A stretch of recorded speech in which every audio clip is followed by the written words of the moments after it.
সালাম আলাইকুম। কি প্রচন্ড মন খারাপ? যাদের মন খারাপ তাদের জন্য একটা গল্প। চলুন একটা গল্প শুনি সবাই মিলে। মাঝ সমুদ্রে একটি জাহাজ ঝড়ের কবলে পড়ছে। পড়ার পরে জাহাজের সকল নাবিক মারা গেছে। একজন নাবিক কোনো ক্রমে সে পাড়ে গিয়ে পৌঁছে ওখানে বসবাস করা শুরু করছে। বসবাস করতে, করতে বছরের পর বছর চলে যায়, তাকে উদ্ধার করার জন্য কেউ আসতেছে না। তো সে ওখানে একটা কুঁড়েঘর তৈরি করে ওখানে থাকা শুরু করছে। তো একদিন সে খাবারের সন্ধানে বের হইল। তো বের হওয়ার পরে খাবার নিয়ে এসে দেখলো যে তার সেই কুঁড়েঘরটুকু পুরো ছারখার হয়ে গেছে, ছাই হয়ে গেছে। তো সে প্রচন্ড কষ্ট নিয়ে বলল, আল্লাহ, এই কি তোমার বিচার ছিল? হ্যাঁ, আমার শেষ সম্বলটুকু তুমি আমার থেকে কেড়ে নিছো। প্রচন্ড ক্রোধ হতাশা নিয়ে সে আল্লাহকে বলতেছিল।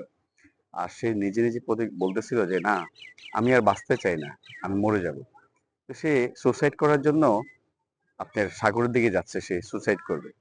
হঠাৎ করে দেখতে পেল একটি জাহাজ তার দিকে আসতেছে তাকে উদ্ধার করার জন্য। তো সে কৌতূহলী হয়ে ওখানে দাঁড়াই ছিল। যখন জাহাজটা আসছে, আসার পরে ওই জাহাজের নাবিককে জিজ্ঞেস করলো যে ভাই, এত বছর পর আপনি আমাকে দেখলেন কিভাবে এখানে? তো ওই নাবিক বলতেছিল যে আমরা দূরের থেকে দেখতেছিলাম যে এখানে ধোঁয়া উঠতেছে। হ্যাঁ, তো আমরা ভাবলাম যে নিশ্চয়ই কেউ একজন বিপদে পড়ছে, আটকা পড়ছে এখানে, এজন্য আমরা।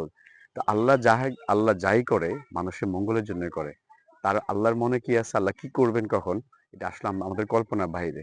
এই জন্য যেটা করতে হবে যে প্রচন্ড ধৈর্য শক্তি নিয়ে জীবনে এগিয়ে নিতে হবে। জীবনে চলতে হলে প্রচন্ড ধৈর্য লাগবে। তো আশা করি গল্পটা আপনাদের ভালো লাগছে। আর এই গল্পটা থেকে আমরা যেটা মোরাল স্টোরি সেটা হচ্ছে ধৈর্য লাগবে, পারসিস্টেন্স, লেগে থাকতে হবে। Thank you.